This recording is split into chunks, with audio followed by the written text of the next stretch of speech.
Hello बेटा, class 7। बेटा आज हम लोग पढ़ेंगे हिंदी ग्रामर का चैप्टर नंबर 2 वर्ण विचार।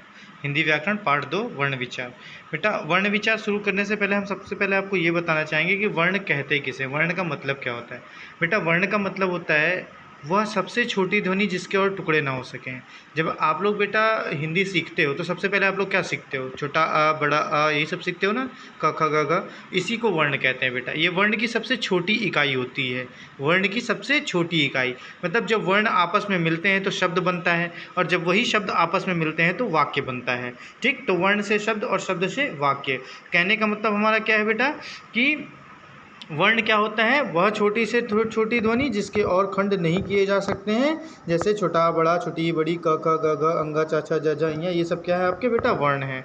अब वर्णमाला किसे कहते हैं बेटा, जब आप क ख ग घ पढ़ते हो तो आप क्या देखते हो, उसमें क के बाद खा लिखा रहता है, फिर ग, फिर घ, फिर अंगा, फिर च लाइन से लिखा रहता है ना, इसी को कहते हैं वर्णमाला। क्या कहते हैं बेटा, वर्णमाला। वर्णमाला का मतलब क्या होता है, वर्णों का क्रमबद्ध समूह। वर्णमाला का मतलब क्या होता है बेटा, वर्णों का क्रमबद्ध समूह। मतलब लाइन से जो वर्ण लिखे रहते हैं उसे कहते हैं वर्णमाला।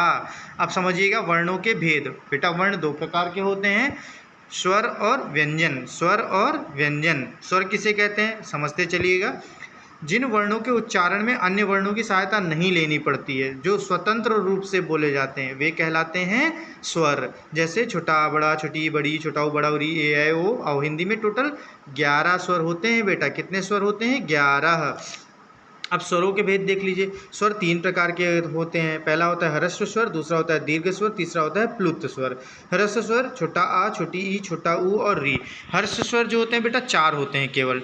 ह्रस्व स्वर कितने होते हैं, 4। और दीर्घ स्वर बेटा आपके कौन कौन से हैं, देखिए बड़ा आ, बड़ी ई, बड़ा ऊ, ए ऐ ओ औ, ये आपके दीर्घ स्वर हैं। ह्रस्व स्वर का मतलब जिनको बोलने में बहुत कम समय लगे, अ ई उ, ये ह्रस्व स्वर। दीर्घ स्वर जिनको बोलने में ह्रस्व स्वर की तुलना में डबल समय लगे, वो दीर्घ स्वर, मतलब दुगना समय लगे, उसे कहते हैं दीर्घ स्वर। आपके दीर्घ स्वर ये रहे, ठीक है। कितने हैं टोटल, 7 हैं।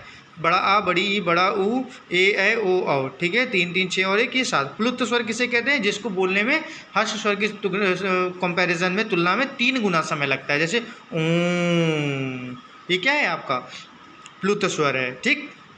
अब है स्वरों की मात्राएं बेटा। हर स्वर की अपनी अपनी मात्रा होती है सिवाय छोटा आ के। अगर छोटा आ को आप छोड़ दें तो हर स्वर की अपनी एक अलग मात्रा होती है, ठीक है। हर स्वर की अपनी एक अलग मात्रा होती है। देखिए ये सारे स्वरों की मात्राएं हैं बेटा, ठीक। छोटा आ की मात्रा ये, बड़ा आ की मात्रा ये, छोटी की मात्रा ये, सब आपको पता ही होगा, आपने पढ़ा ही है बचपन में, है ना।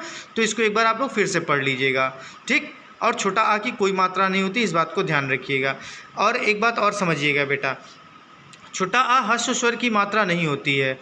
इसमें रहित व्यंजन दर्शाने को स्थिति में उनके नीचे हलंत, अगर मान लीजिए किसी भी अक्षर में, हर अक्षर में अगर किसी भी अक्षर में हलंत नहीं लगा है, जैसे नीचे देखिए हलंत लगा हुआ है ना, अगर इसका मतलब इसमें छोटा आ की मात्रा नहीं मिली है। अगर इसमें हलंत ना लगा रहा है तो इसका मतलब कि इसमें छोटा आ लगा हुआ है। जैसे देखिए यहाँ का है, का के नीचे हलंत लगा है, तो इसका मतलब ये कि इसमें छोटा आ की मात्रा नहीं लगी है, ठीक है।